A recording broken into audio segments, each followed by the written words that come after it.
Cada vez que me invitan para este tipo de actividad, pues yo con mucho gusto acepto, porque de verdad que, como digo yo, ser abogada es mi vocación, pero ser profesora es mi pasión. Así que en esta tarde, de hecho, saludo a todos los que están presentes. Hay algunos que estoy viendo los nombres y los he conocido personalmente en otras ocasiones, así que muchos saludos. En la tarde de hoy vamos a estar hablando un poco de los cambios recientes a las leyes laborales. Y digo un poco porque tenemos poco tiempo para discutir muchas cosas. Así que vamos a ver cómo nos va.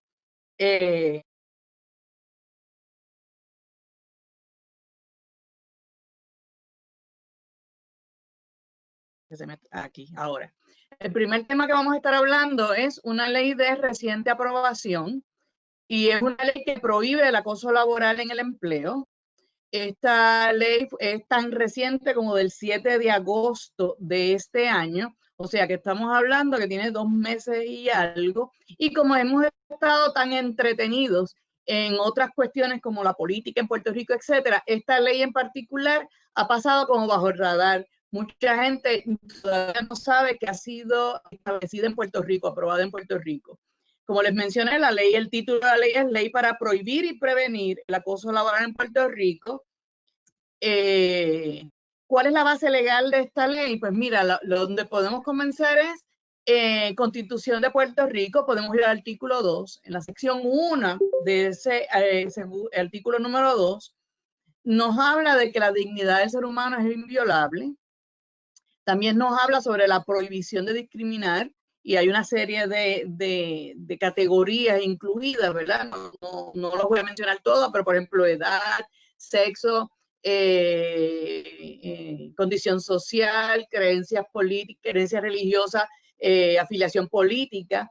Y también tenemos la sección 16 de ese mismo artículo 2 de la Constitución, donde dice que todos tenemos derecho a ser protegidos contra riesgos hacia nuestra salud y o integridad personal. ¿Okay? Así que esa es la base legal para establecer esta ley. De hecho, esta ley por muchos años, más de 15 años, estaba tratando, distintas ocasiones se habían presentado proyectos de ley que no habían sido aprobados hasta este. Así que este tipo de conducta de acoso laboral se puede dar, según la ley, entre empleados de mayor jerarquía hacia menor jerarquía, pero también se puede dar a empleados de misma jerarquía, de la misma jerarquía. Algo que veremos más adelante cuando el Tribunal Supremo de Puerto Rico empiece a interpretar la ley con distintos casos que se le presenten, sí también va a aplicar de menor jerarquía a mayor jerarquía, como ha ocurrido, en los casos de hostigamiento sexual, donde originalmente solamente era de mayor a menor jerarquía. Y luego, con el caso de Ruiz Saya versus Hospital Lima, se abrió las puertas al ambiente hostil. Así que entendemos que esto pudiese ocurrir aquí también.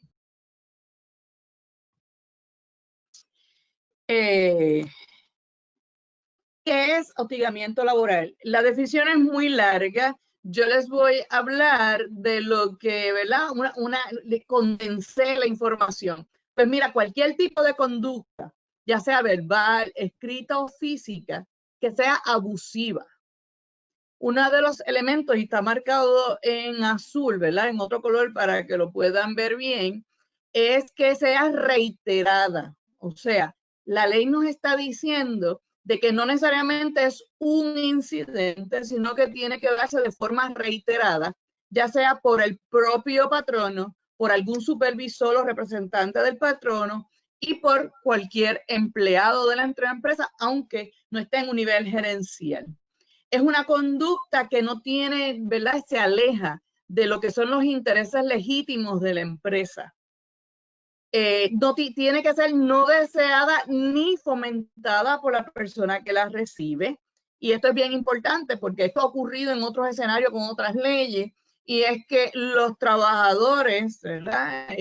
A veces traen, me está pasando esto, me hicieron un chiste de esta naturaleza, pero cuando uno investiga ve que la persona o comenzó o participó. Pues aquí La ley en su vocabulario indica que no puede ser ni deseada ni fomentada por esa persona.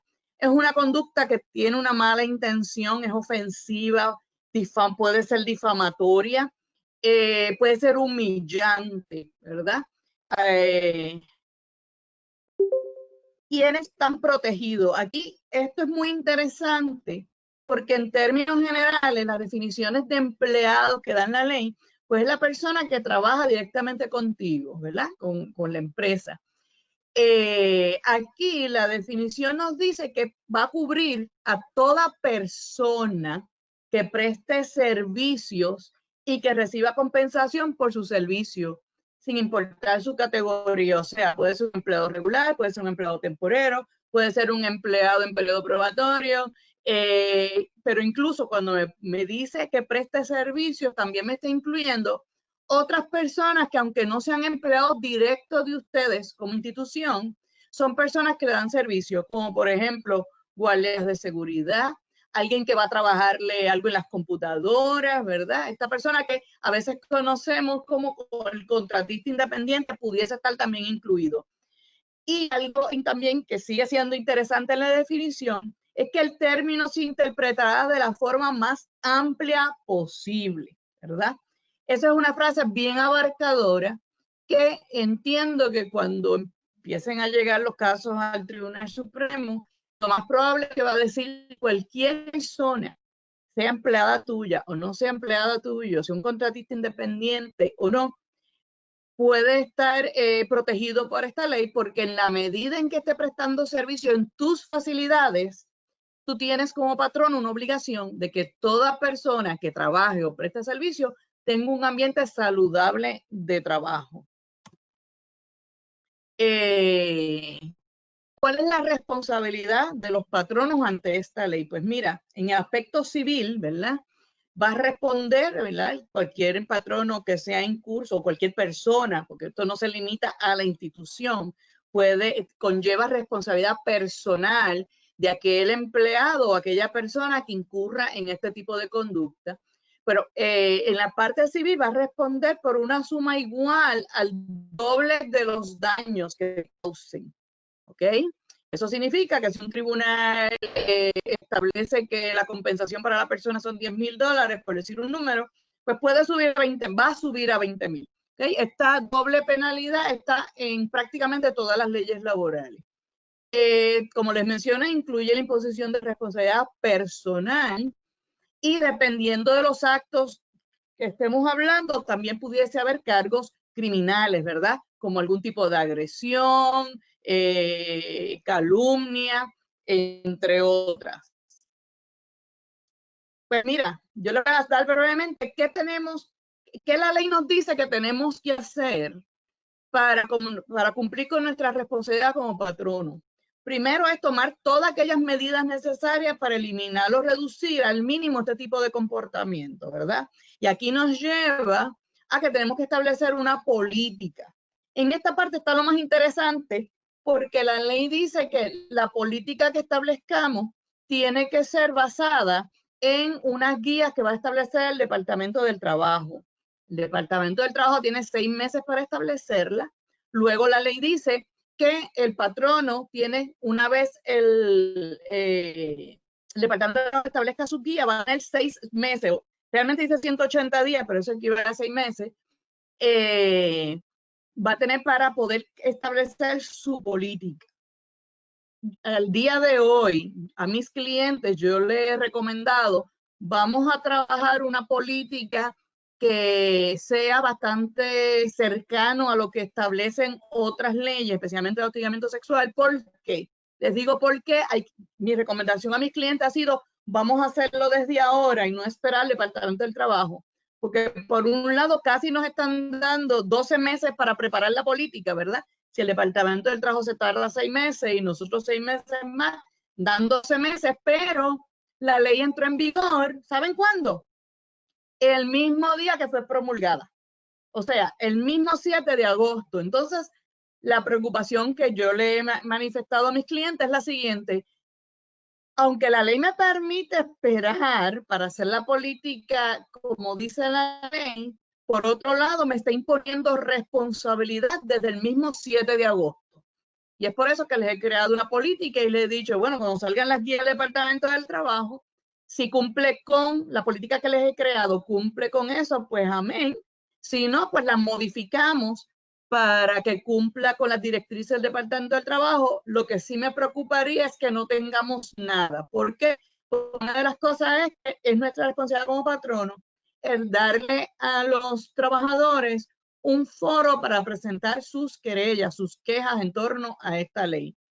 Y también nos llama a que una vez tengamos una queja, que conduzcamos una investigación y también se dispongan cuáles son las consecuencias disciplinarias de cumplir con la política. Así que estos son elementos, aunque todavía aquí ya no están trabajadas, las hemos usado para por lo menos cubrir a nuestros clientes en lo que eso otro se da.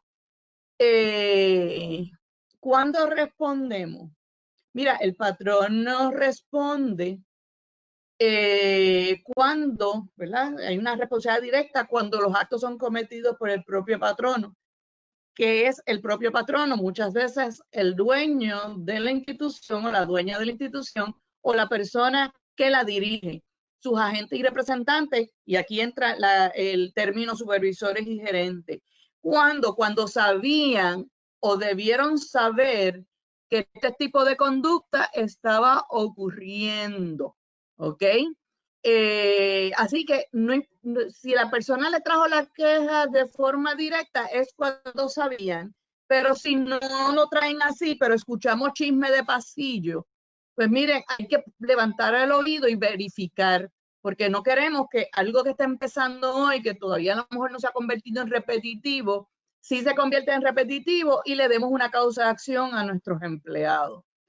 Así que en una ocasión creo que para el 2013, investigué un caso donde esta institución me contrató para investigarle unas quejas de unas riñas que habían con unas empleadas dentro de un departamento. Cuando investigo, entrevisto a las partes, etcétera, me dicen lo siguiente: nosotros fuimos donde el supervisor, cada una por separado, fue donde el supervisor a decirle lo que estaba pasando entre ellas, y el supervisor lo que les dijo fue, no me metan en chismes, esos son chismes de ustedes. Pues eso causó que la situación creciera y se convirtiera en una querella formal que hubo que atenderla. Así que no importa, escuchen a las personas. Si hay que intervenir, vamos a intervenir temprano en los casos para evitar que se convierta en una causa que pueda ser accionable en los tribunales. De hecho, el señor Arroyo me conoce, yo soy abogada de la cooperativa hace muchos años y yo creo que hemos trabajado con las pocas cosas que han surgido desde el punto de vista de problemas con los trabajadores, lo hemos trabajado, ¿verdad, Aurelio? De una forma preventiva, ¿verdad? Es la filosofía de mi oficina, trabajar las cosas preventivas para que nos lleguen a los tribunales. Y si llegan, como ha pasado, ¿verdad? Pasó yo creo que una o dos veces en la cooperativa de sus obreros, se cayó la causa de acción de inmediato con una moción de sentencia sumaria. ¿Por qué? Porque lo habíamos trabajado desde su inicio, teníamos toda la documentación para defender a la institución adecuadamente. Una defensa que tiene el patrono es demostrar que tan pronto me enteré, yo actué de forma inmediata y de forma apropiada para corregir la situación, ¿verdad? Para que no volviera a ocurrir. Obviamente, esa defensa no va a aplicar si quien comete los actos es el mismo patrono, que ya yo les mencioné, quienes básicamente se ven como patronos. Si la compañía puede demostrar que tomó acción inmediata para corregir la situación y la corrigió, la ley crea una especie de inmunidad patronal parecida a la que tenemos del Fondo Seguro del Estado. ¿Y qué efecto tiene esa inmunidad? Que entonces el empleado no puede llevar una causa de acción contra la institución porque la institución actuó como dice la ley. Si por alguna razón esta persona, ¿verdad? Esa inmunidad no va a cubrir actos, ¿verdad? Donde no se haya interrumpido la causa de acción y va a ser tratado como el Fondo de Seguro de Estado trata a los patronos no asegurados, que es que entonces ellos le dan tratamiento al trabajador, pero van donde el patrono a cobrarle todo lo que costó el tratamiento y van también a cobrarle hasta un 25% de gasto administrativo. Y créanme que si ninguno de ustedes, espero que no, ha tenido la experiencia de ser declarado patrón asegurado en algún momento, mejor. Pero para que tengan una idea, yo creo que el Fondo de Seguro de Estado cobra más dinero a los patronos cuando los declara patronos no asegurados que cualquier hospital aquí en Puerto Rico. Así que son muchos chavitos que pueden estar envueltos. También el patrono pudiese responder por los actos de terceros, ¿ok? Que no son empleados. Por ejemplo, en el caso de la cooperativa, por socios, por visitantes, clientes, suplidores. En el caso de cada uno de los negocios de ustedes, pues sus clientes o suplidores. Así que en ese sentido, no solamente tenemos que velar que ese ambiente de trabajo sea apto y agradable para nuestros trabajadores y seguro, sino entre los empleados, sino para terceros que puedan venir. Y aquí lo mismo, si sabíamos o debimos haber sabido que esta conducta se estaba dando, hay que actuar de inmediato. Otra responsabilidad que la ley le impone a cada patrono, y esta ley, a diferencia de unas cuantas, no tiene límites mínimos de empleados. ¿Qué significa? Si usted tiene un empleado, tiene que cumplir con la ley. Si tiene 500, también. ¿Ok? Y una de las cosas que dice es dar a conocer el contenido y el alcance de esta ley en un lugar visible a los empleados. Y aquí, ¿verdad? Se supone que cada uno de ustedes, espero que lo tengan, si no, corran a hacerlo, tener los cartelones de las distintas leyes, no tienen que comprarlo. Hay veces compañías te cobran carísimo por ello. Una de dos, bajar a todo el internet, o puedes, cuando se pueda, visitar al Departamento del Trabajo y ellos te los entregan de forma gratuita. Aparte de esto, hay que orientar al personal. De hecho, ya yo he comenzado a dar charlas de este tema, ¿verdad? Más completas a distintas clientes míos y otras empresas que me han contratado. Y hemos trabajado primero con los supervisores y gerentes de la institución. ¿Por qué? Porque ellos son los que van a hacer, ¿verdad? Ese buffer. Son los que van a tener que bregar con nuevos retos en el campo laboral. Y obviamente la información que se lleva al nivel gerencial no necesariamente es exactamente igual a cómo se lleva al resto del personal, o por lo menos esa es mi recomendación. Esto yo creo que ya se los mencioné. Vamos a seguir hacia adelante. Los empleados, al igual que bajo otras leyes que presenten quejas en relación a un acoso laboral, los que lo divulguen, aunque no sean las personas afectadas, o quienes participen de una investigación que se están conduciendo, todos están protegidos por la ley en contra de represalia, que es la ley número 115 de 1991. Solamente se pierde esa protección si la persona que solicita la protección de esa ley, ¿verdad? Del empleado, manifiesta alguna información falsa constitutiva de una difamación. Ahí la persona sería como único, no estaría protegida por las represalias.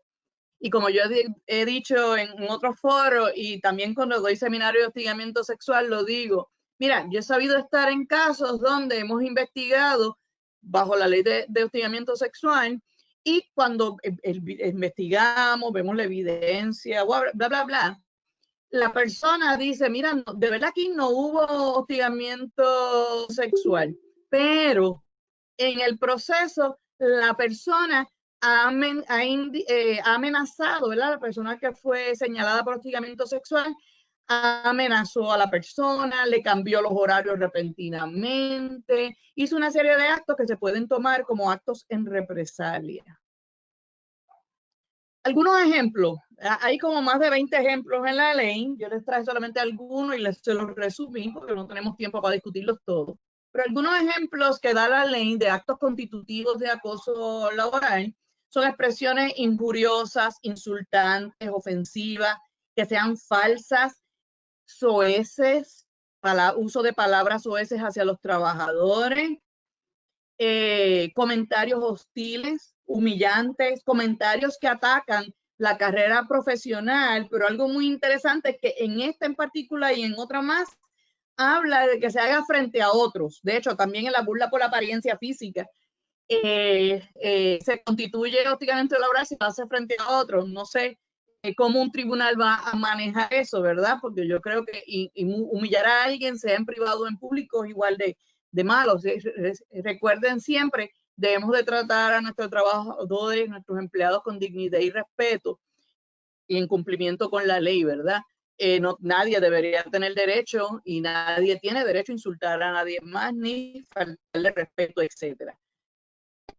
Otras amenazas. En esta área, la ley establece que son amenazas que sean injustificadas de despedir o disciplinar y que se haga frente a otros trabajadores. Mira, si usted va a despedir a alguien, trabaje el caso y lo despide. Si usted va a disciplinar a alguien, trabaje la situación y lo disciplina. No esté cada vez que vea que alguien haga algo incorrecto, decir, un día de esto te voy a despedir, un día de esto te voy a dar una amonestación, ¿ok?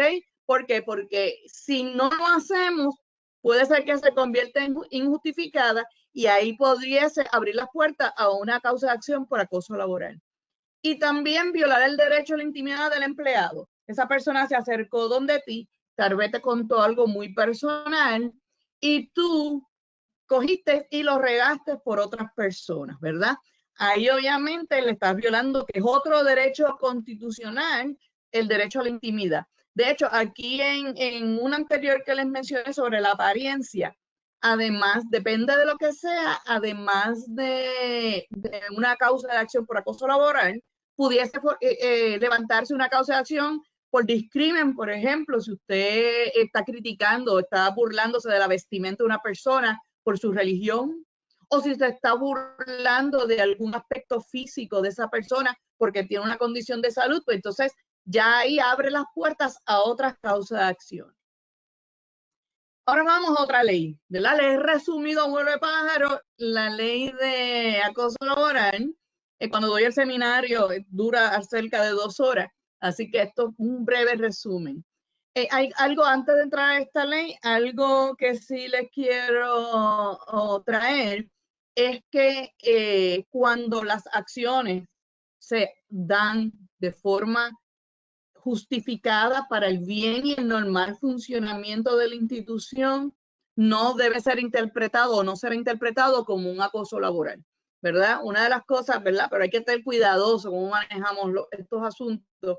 Uno de los temores que a veces escucho a los patronos decir sobre esto, ¿cómo ahora le voy a dar una acción disciplinaria si tú lo miras mal y ya es acoso laboral? Pues mire, hay que trabajar con esto, por eso digo que esta parte de adiestrar a los supervisores, gerentes y propietarios de sus negocios es crucial porque va a depender, va a haber muchas cosas que pueden estar en un hilo fino y va a depender de eso, de cómo lo hagamos.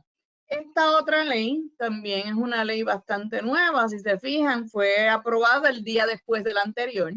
Esta ley, su importancia es que extiende la licencia por maternidad a empleadas que adopten niños o niñas de 6 años o más. Antes de esta enmienda solamente era hasta menores de 5 años o menos que no estuvieran en la escuela. Y mire, la edad para adoptar en Puerto Rico, bajo ciertas circunstancias, puede llegar hasta los 21 años. ¿Ok? La diferencia es que para empleadas que adopten niños o niñas de 6 años o más, la licencia es de 5 semanas en vez de 8, y recuerden que es con la totalidad de la paga, ¿verdad? Del salario de esa persona. Otra ley que fue aprobada un poquito antes, esta fue en respuesta a todo lo que está pasando con el COVID-19, enmienda la ley 180, la parte de las licencias, para incluir 5 días con paga adicionales, ¿ok? Esto no se puede descontar de las vacaciones, no se puede descontar de la licencia por enfermedad del empleado. De hecho, se supone que el empleado agote primero su licencia por enfermedad, luego puede agotar su licencia por vacaciones y si aún así sigue enfermo, pudiese usar estos 5 días. De hecho, un poco antes de esto, el año pasado, se dio una licencia similar, pero de 6 días, pero para personas que tengan enfermedades catalogadas como catastróficas por ASEM. ¿Cuándo aplica esta licencia? Como les mencioné, cuando el empleado ha agotado todas sus licencias previas, pero tiene que haber una declaración de emergencia en relación a esa condición que tenga el empleado por el gobernador o gobernadora o por el Departamento de Salud de Puerto Rico, ¿verdad? No es, y esto hay que tener cuidado porque a veces la gente lee esto y dice, yo tengo 5 días más. No, tiene 5 días más si se dan las otras circunstancias que le mencioné. Esto ya se los mencioné, vamos a seguir. Aquí vienen las licencias federales. Voy a hablar rapidito de ellas. También he dado charlas sobre esto que son de cerca de 2 horas, pero vamos a resumirlo. La Family First Coronavirus Reform Act establece 2 tipos de licencias. Y lo característico de esto es que son con paga. ¿Y por qué es importante reseñar esto? Porque el gobierno federal no se caracteriza por conceder ninguna licencia con paga, ¿verdad? La famosa Family Medical Leave Act, que la estoy reseñando aquí, concede 12 semanas sin paga. Esta es distinta. Esta que estoy hablando, que es la Emergency Family and Medical Leave Act, lo que hace es que extiende la Family Medical Leave Act a esta situación que ven ahí en sus pantallas. Son 12 semanas que le provee al trabajador que no puede trabajar físicamente ni a distancia. Esto es bien importante. Si usted le puede dar los recursos a ese trabajador para que trabaje a distancia, no tiene derecho a la licencia porque está cobrando, está realizando su trabajo. Así que esta es si no puedes trabajar ni físicamente ni a distancia, si el patrono tiene empleo para darle, ¿verdad? Tiene funciones para darle. ¿Qué quiere decir esto? Si usted cerró operaciones, no hay la obligación de dar esta licencia. Si usted redujo personal porque pues ya está entrando menos volumen de negocios, etcétera, ante esta situación que estamos viviendo, pues entonces la persona que se quedó sin trabajo no puede venir a tratar de cobrar esto. Me han hecho una pregunta, la siguiente pregunta, varias personas en las últimas semanas, es que si la persona está cogiendo desempleo, si puede solicitar esta licencia. Pues mira, la respuesta es que no, porque una persona que está recibiendo desempleo, pues no tiene trabajo, a menos que sea que esté recibiendo desempleo porque sigue trabajando, pero se le ha cortado en o más del 50% de sus horas de trabajo. Esta ley te va a conceder al ser trabajador con la siguiente característica: que no pueda trabajar, como ya les he dicho, porque tiene que cuidar a sus hijos, quienes su cuido o la escuela o la persona que lo cuidaba no puede seguirlo cuidando, pero ojo, si la razón para ello es causada por el COVID-19. ¿Ok? Tuve un caso hace como 1 mes y medio donde la persona que le cuidaba a los hijos a esta empleada dejó de cuidárselos no por el COVID-19, sino porque encontró otro trabajo. ¿Ves? Son distintos escenarios. Aquí el niño tiene que ser menor de edad y para efectos de la Family Medical Leave Act son menores de 18 años, o sea, 18 años o menos. Y la persona ahora con las escuelas trabajando a distancia, pues esto se pone más crucial todavía. Esta licencia, las primeras 2 semanas son sin paga. Se pagan las últimas 10 semanas. Luego vamos a ver que hay otra licencia que le puede conceder paga esas primeras 2 semanas. Y no se paga la totalidad del salario del trabajador, se paga a 2/3 del salario del trabajador. Por ejemplo, si la persona cobra $9 la hora, pues entonces se le pagaría a $6 la hora. Y es totalmente legal porque la ley así lo permite. un empleado para cualificar y obtener esta licencia tiene que haber trabajado por lo menos con su patrono 30 días antes de la fecha de solicitar la licencia. Se reclutó a alguien y trabajó una semana y viene y le pide la licencia, válidamente usted se la puede negar. Hablemos ahora de la otra licencia federal, que es la Emergency Paid Sick Leave Act. Aplica a todas de hecho, la otra ley también, la que le acabo de mencionar, la licencia bajo la Family Medical Leave Act Extended, aplica a empresas con menos de 500 empleados, o sea, 499 para abajo. Esta licencia provee hasta 2 semanas con paga del trabajador a 100% su paga. Bajo estas circunstancias, si el empleado se encuentra en una cuarentena que ha sido ordenada para el empleado, no estamos hablando como estuvimos cerrados un tiempo por orden del gobierno, para obtener, si la persona también se siente unos síntomas y necesita tiempo para ir a recibir un diagnóstico o recibir un tratamiento preventivo, puede solicitar la licencia. De hecho, la licencia es hasta un máximo de 80 horas, o sea, 2 semanas de trabajo.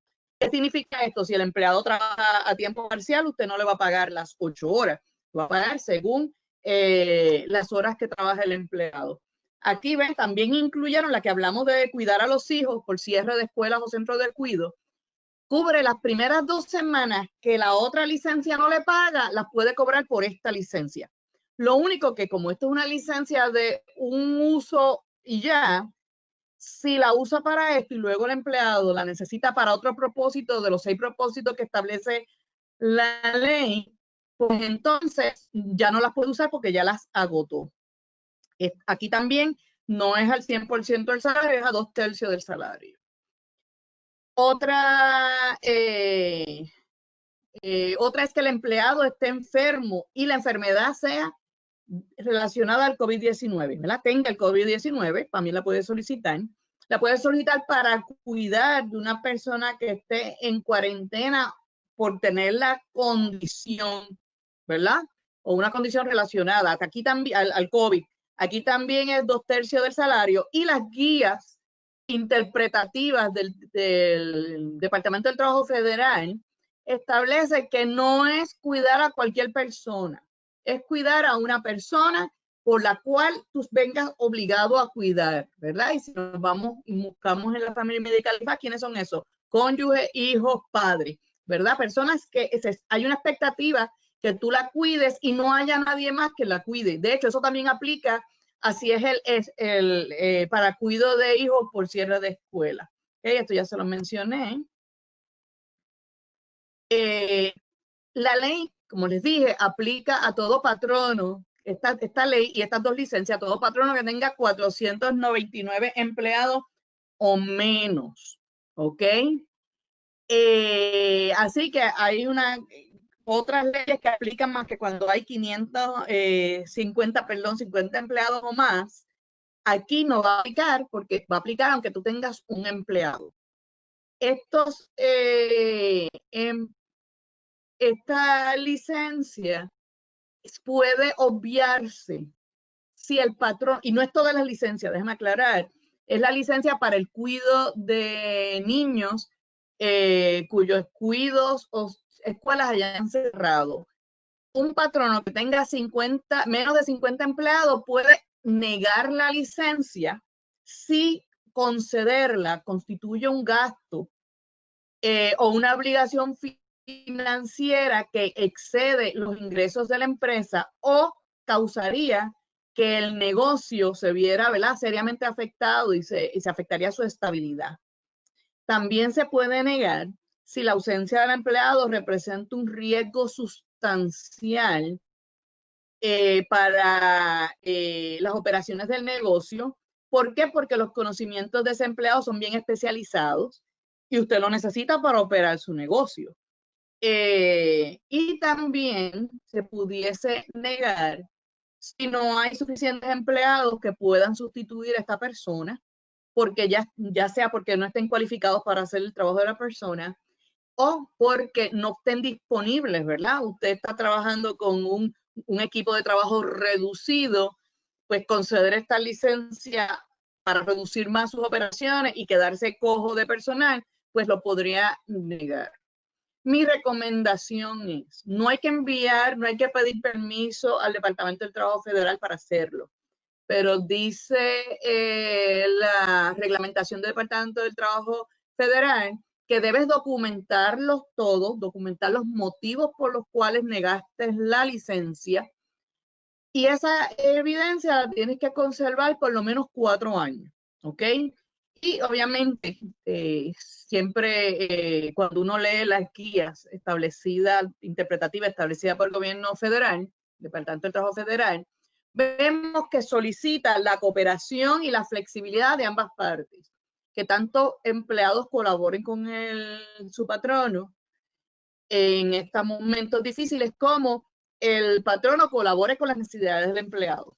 Por ejemplo, la licencia, de las 12 semanas para cubrir a empleados que tengan que cuidar de sus hijos, puede ser flexibilizada, o sea, no tiene que coger las 12 semanas completas, a lo mejor necesite coger solamente 2, a lo mejor no necesite tomar los 5 días de la semana o los 6 días operacionales suyos, a lo mejor puede conseguir a alguien que atienda a los niños 2 días y trabajar 3 o trabajar 4 o en alguna combinación de esa. A lo mejor puede darse el caso también de que trabaje durante las mañanas porque tenga alguien que se quede con los niños. Por ejemplo, he trabajado en situaciones donde papá se puede quedar con los niños por la mañana, pero no por la tarde porque tienen que ir a trabajar.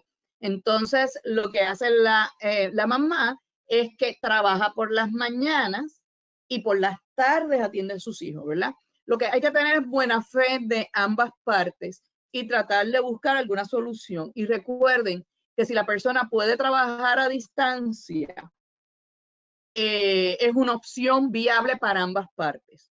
Sé que en Puerto Rico no hay una cultura de trabajar a distancia, ¿verdad? Y hay veces que tú quieres hay veces que no se puede. Por ejemplo, un cajero no puede trabajar a distancia, no va a poder decirle al señor Arroyo, yo tengo una gaveta con llave en mi oficina, en la cocina de mi casa, y tengo un counter, que pase la gente por allí y los atiende, ¿verdad? Eso no, lo uso como un ejemplo, ¿verdad? Medio absurdo, pero es para ejemplificarle que no todas las posiciones la persona puede trabajar a distancia, pero aquella que pueda es una opción. De hecho, incluso dice la reglamentación del Departamento del Trabajo Federal que pudiese ocurrir que a lo mejor el patrono no pueda proveer ni la internet, ni una computadora, etcétera, al empleado, y que el empleado, de tener esos equipos, pudiese entonces utilizarlo. Mi recomendación es, si está dentro de su alcance, si usted le consigue el equipo al trabajador, déle algún incentivo para que, por el uso del celular, por el uso de su computadora, por el uso de su internet, siempre y cuando esté dentro de sus posibilidades. Terminé antes porque pues, tal vez lo condensé mucho, pero así tenemos más tiempo para preguntas y respuestas. En confianza, háganme la pregunta que ustedes deseen hacer, que como buena abogada, si no sé la respuesta, me la invento. No, mentira. Pero pueden hacerme las preguntas sobre estas leyes o cualquier otra que tenga un interrogante. Aprovechenme que ahora es gratis.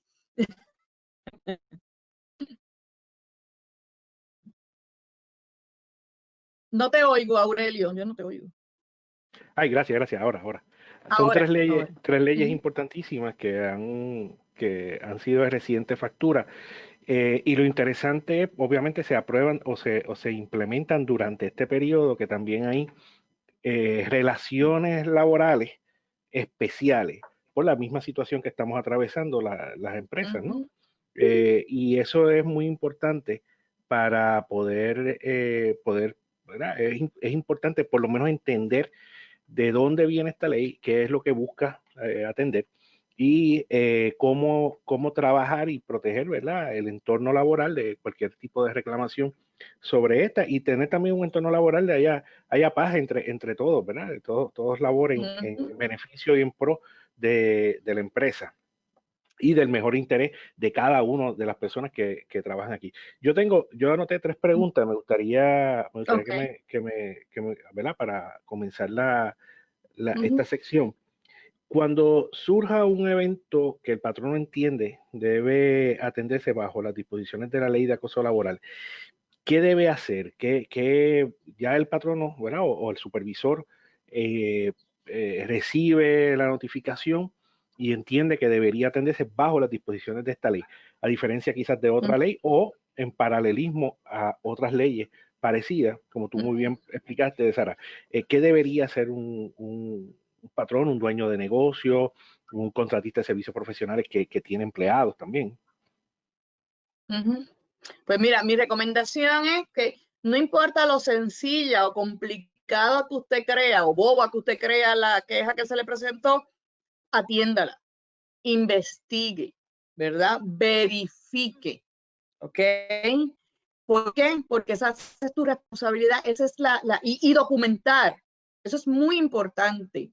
De hecho, una de las, por donde a veces se nos van los casos, no es porque la persona tenga razón cuando lo radica, es que no documentamos adecuadamente los procesos y para efectos de un tribunal, la falta de documentación es que no hicimos como patrón lo que teníamos que hacer. Así que no solamente vamos a tomarlo en serio, vamos a investigar, ¿verdad?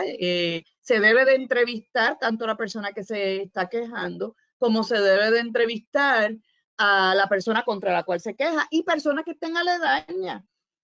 Yo siempre recuerdo un caso que yo vi, nadie escuchó lo que el supervisor le dijo a la joven, fue por hostigamiento sexual, nadie lo escuchó, pero yo pedí entrevistar a los demás del departamento y fue sorpresivo que cada persona, esa persona supervisaba como a 14 personas, cada una de las personas que entrevisté, todas coincidieron que él incurría en esa conducta, ¿ok?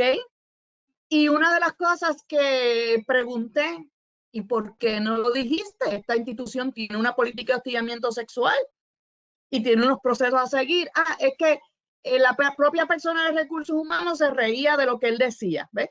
Esas son cosas que no se pueden permitir y lo traigo, ¿verdad? A esta situación del hostigamiento laboral. Miren, no es chiste decirle a alguien, ay muchacha, pero qué camisa más fea tú trajiste hoy puesta, pero qué mal te queda. Tú no vas al trabajo a discutir si la persona se ve bien o mal. Si la persona no está siguiendo el código de vestimenta de la institución, eso es otra cosa, ¿ves? De igual forma, tú no bromeas con situaciones de las personas, a eso no vamos a los centros de trabajo. Así que si tú como patrono pasaste y escuchaste algo como eso, detente en seco en ese momento, déjale saber a todos de que tú como dueño de empresa, como gerente, como supervisor, no avalas ese tipo de conducta. Y recuerden, la documentación es muy importante. ¿Tienes Excelente. más preguntas, Aurelio? Sí, hay una pregunta por aquí de Teresita. Teresita nos pregunta, nos dice: buenas tardes, licenciada, chicos. Desde ayer se está discutiendo la viabilidad de poner en función la ley de acoso laboral. La recomendación prudente sería, la pregunta sería, ¿la recomendación prudente sería continuar con nuestra implantación en la industria? Entiendo que déjame ver si sigue por aquí, para recibir, ok, sí, eso mismo. La recomendación prudente Okay. sería continuar con nuestra Bueno, lo implantación en la prudente industria. es que es ley, ahora mismo es ley. Si mañana derogan la ley, pues la derogaron, pero mientras sea ley tenemos que cumplir con ella. Ahí no hay opción. Perfecto. Tengo por aquí a Funeraria de Los Ángeles, Jaime Torres, que estaba por ahí conectado. Tengo dudas sobre la parte de la adopción. Una de ellas es el periodo a otorgar al empleado que esté solicitando la adopción y la otra es la edad de la persona adoptada. Creo haber escuchado que es hasta los 21 años. Entiendo que sí, exacto, que esa es la otra parte que usted discutió. Sí, bueno, yo si lo puedo repetir. Recuerden que esta enmienda a la ley le otorga ese beneficio por 5 semanas en vez de 8 a las personas que adopten hasta la edad mencionada, de 6 años hasta 21 años, ¿ok? Así que si usted no puede decirle a una empleada que quiera esas 5 semanas para acostumbrarse a la persona que acaba de, al menor, o en este caso 21 años, que acaba de adoptar, ay no, a ti no te lo voy a dar porque no es un nene ni una nena chiquita. La ley no dice eso, ¿ok? Si la ley establece que esa persona tiene que notificar con 30 días de antelación en cualquiera de los escenarios de adopción al patrono que está haciendo las gestiones de adopción, por lo menos con 30 días, y la licencia va a comenzar el día que el menor se recibe en el hogar, y usted como patrono tiene todo el derecho de solicitarle a la persona la evidencia correspondiente de la adopción. Perfecto. El amigo profesor José Ferrer, operativista también. Saludos, saludos. Pregunta, ¿podrías abundar, Sara, sobre el ambiente hostil en la empresa? Cuando me hablan de eso, ¿verdad? Es muy amplio, pero un ambiente hostil es como mencioné, ¿verdad? Una persona, por ejemplo, vamos a utilizar este ejemplo. Un supervisor tal vez está haciendo lo correcto, está llamando la atención a su grupo de trabajo porque no hizo lo que se esperaba que hiciera. Si simplemente estamos señalando incumplimientos, eso no es constitutivo de ambiente hostil en el trabajo, ¿verdad? Pero si de la forma en que lo estamos haciendo es utilizando, por ejemplo, palabras soeces, es empujando cosas, gritando, utilizando palabras humillantes. Ustedes no sirven para nada. Ustedes, más puede pensar un mosquito que ustedes, perdonen ese ejemplo. Pues mira, ya ahí entonces cruza la línea de ser una actividad genuina y cubierta bajo la prerrogativa esencial de un patrono y se convierte en un ambiente hostil. Obviamente, estamos circunscribiéndonos a la ley de acoso laboral, porque también podemos crear un ambiente hostil relacionado con el hostigamiento sexual o con el discrimen, ¿ok? Muy bien, Sara. Te pregunta Ivonne Maldonado, excelente contenido, gracias y te lo Saludos, comparto. Ivonne. Pregunto, si existe a nivel gerencial la conducta de acoso laboral, entiendo que se debe adiestrar a los gerenciales primero. ¿Cuánto tiempo después se debe adiestrar a los empleados? Pregunta y complementa la pregunta. ¿Es levantar banderas rojas? Mira, mi recomendación es empezar por ahí. A lo mejor dejar pasar un par de días, un mes y medio, o antes, hacerlo antes, una semana, y dárselo a los otros. De hecho, yo he tenido la oportunidad de hacerlo el mismo día. He cogido primero a los supervisores y gerentes, ellos salen o se quedan, y entonces entra el grupo no gerencial, ¿verdad? Para coger la charla. Obviamente la manejamos un poquito distinta porque a los supervisores le damos una serie de información, como por ejemplo, cuál es el periodo prescriptivo. Este periodo prescriptivo es de 1 año. Yo no le digo eso al resto de los trabajadores, porque que lo averigüen por su cuenta. y los que saben, y también lo puedo hacer, no lo he hecho todavía con es coger a todo el grupo, darle la charla más aplicada a ellos, y luego ese grupo sale y me quedo con los supervisores y gerentes, que a quienes le he dado seminarios de hostigamiento sexual saben que yo siempre lo hago. Al final me quedo con los supervisores y gerentes porque me gusta enfatizar unas cosas que no quiero enfatizar frente a todo el mundo.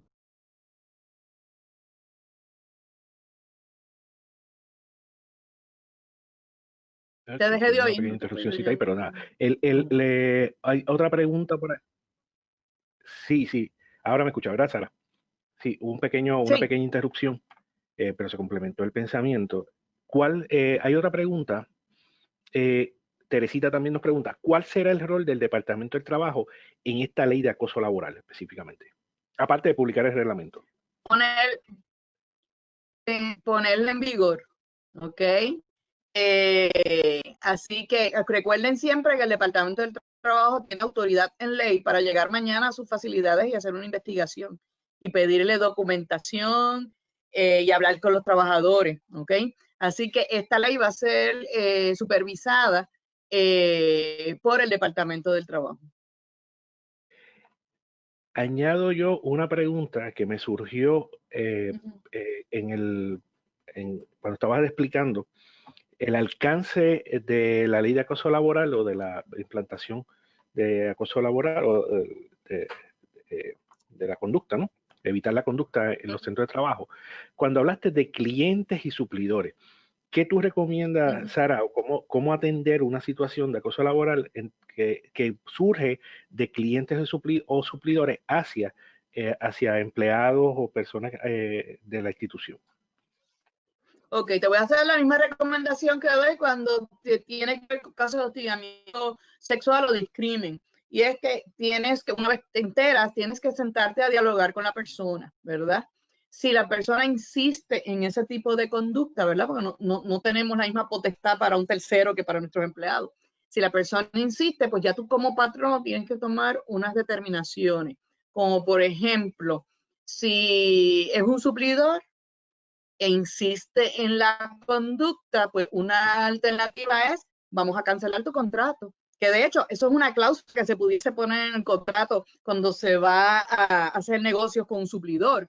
Si es un cliente del establecimiento, vas a tener que tomar una acción parecida. Pero también otra situación es que esa persona que está siendo víctima de ese acoso no sea quien atienda a la persona, que cuando tú veas llegar a esa persona sea otro o tú mismo quien atienda a la persona, para que no tenga acceso. Eso es en caso de que no le digas aquí no entras más. Y en la mayoría de los centros, ¿verdad? Se pone que me reserva el derecho de admisión, porque es mejor, a lo mejor perder un cliente que perder una demanda de esta naturaleza. Eso es correcto. Hay una pregunta del amigo Alberto Borges, nuestro agente exclusivo de la Cooperativa de Seguros Múltiples, aquí en la cooperativa. Saludos. ¿Es requisito tener un manual en el empleo sobre las leyes de acoso laboral? Bueno, no es requisito tener un manual de acoso, pero sí es requisito establecer una política, ya sea porque la ingreses, tú tienes un manual de empleado y la ingreses ahí, o la trabajes de forma separada. Como toda política, tenemos que cumplir con una disposición de la ley 80 que establece que las normas que establezcamos en el negocio hay que dárselas a conocer a los trabajadores con anticipación. Esto significa que yo voy a poner en vigor esta política, tengo que entregarle ya copia física. Antes tenía que hacer copia física con la enmienda que introdujo la reforma laboral del 2017, podemos dársela también de forma virtual. Lo importante es que cojamos recibo de que esa persona la recibió. ¿Por qué? Porque si surge después un caso, créanme, yo he estado en casos donde teniendo la documentación firmada por el empleado lo niegan. Imagínese si usted no tiene un acuse de recibo. Así que esa es la importancia de que esté por escrito y que obtenga un acuse de recibo. Si es electrónica, la forma en que usted va a divulgar la información, sea esta política o sea cualquier otra, pues tenga un sistema electrónico también que la persona a lo mejor en el sistema pueda imprimir encima de forma electrónica, como ahora existen varios mecanismos. Correcto. Esa es una de las nuevas disposiciones que nos ha traído estos tiempos. Tengo una última pregunta de mi parte, ¿verdad? Yo siempre soy de los que creo que la mejor prevención proviene de una cultura, ¿verdad? Para evitar que este tipo de situación ocurra, una cultura de respeto, de dignidad, de comprensión, de tener los pies en el piso, ¿verdad? Entre todas las partes que convergemos en una institución. Eso es lo que nosotros hemos aplicado como responsables de aplicación de leyes y reglamentos en nuestra institución. ¿Qué recomienda Sara para crear una cultura institucional que evite el acoso laboral?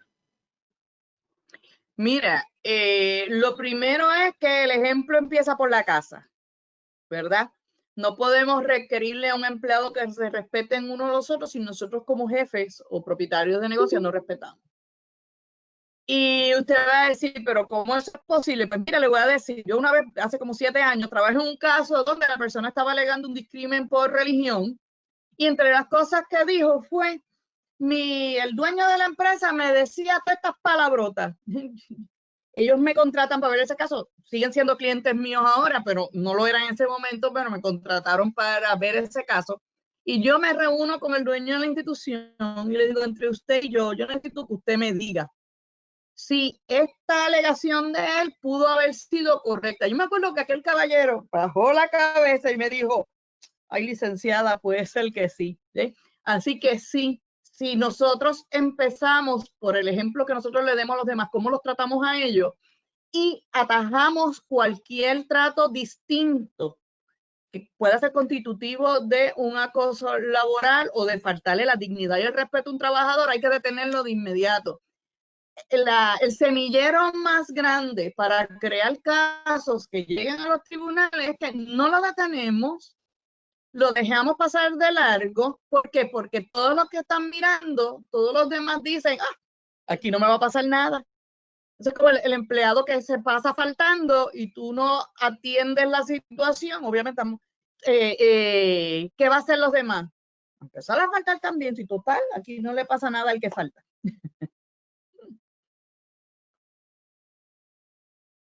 Quito el mute. Veo que ya no tenemos nuevas preguntas.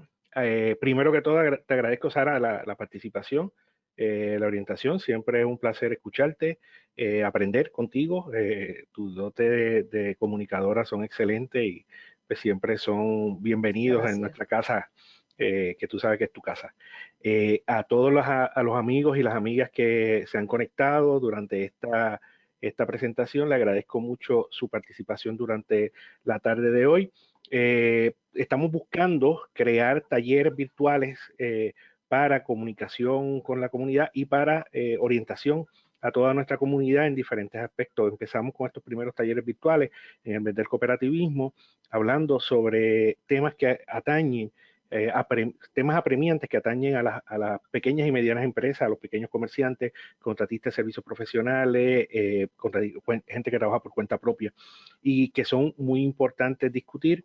En la semana que viene, el jueves 29, tenemos un segundo taller, también virtual y totalmente gratis, con el licenciado Manuel Rivera Jiménez, donde vamos a hablar sobre los cambios en los contratos de acuerdo al nuevo Código Civil que entra en vigor a partir del 1 de enero de este año, así que dentro de 2 meses y un chispito entra en vigor estos cambios al Código Civil, y esto tienen unos efectos importantes en las relaciones contractuales en donde de los pequeños y medianos comerciantes, realmente relaciones contractuales en general, pero para los pequeños y medianos comerciantes es muy importante los cambios que se van a discutir y que deberían tener presentes para no solamente para brindarle contratos a sus clientes, sino para recibir contratos de suplidores o de la cadena de suministro importante para la operación de su negocio. Así que agradecemos con todo nuestro empeño, nuestro corazón a todos ustedes por estar este ratito con nosotros. Para nosotros es un gran placer, a nombre de la Junta de Directores y todos los que elaboramos en su obrero cooperativo, muchas gracias por su participación y gracias por la oportunidad que nos dan de servirnos. Saben que estamos a la orden aquí en su obrero cooperativa y vamos a subir el contenido, el contenido lo vamos a subir a las redes sociales tan pronto lo editemos y lo podamos poner allí. Así que muchas gracias a todos. Pues, de mi parte, si me permite, de mi parte, muchas gracias por la invitación, y a todos los que estaban conectados, si necesitan contestar alguna pregunta adicional, mi correo electrónico es schico@smchicolo.com. Me pueden contactar, pueden ir a la página de Facebook de la oficina, que es Sara M. Chico Law Office. También estamos en Instagram, y como yo siempre digo, es mejor no necesitarnos, pero necesitarnos saber dónde encontrarnos. Usted necesita servicios para manejar todos los días a sus trabajadores con preguntas y dudas, pues estamos siempre a la orden. ¿Y el teléfono, Sara? De la oficina es 787-522-3333. Ahí está. Lo subí tanto el email como el email de contacto, como el teléfono de la oficina, la licenciada Sara Chico, así que agradecido, Sara, siempre. Un placer. Igual a ustedes, todos muchas gracias. Pasen buenas tardes. Bye. Igual.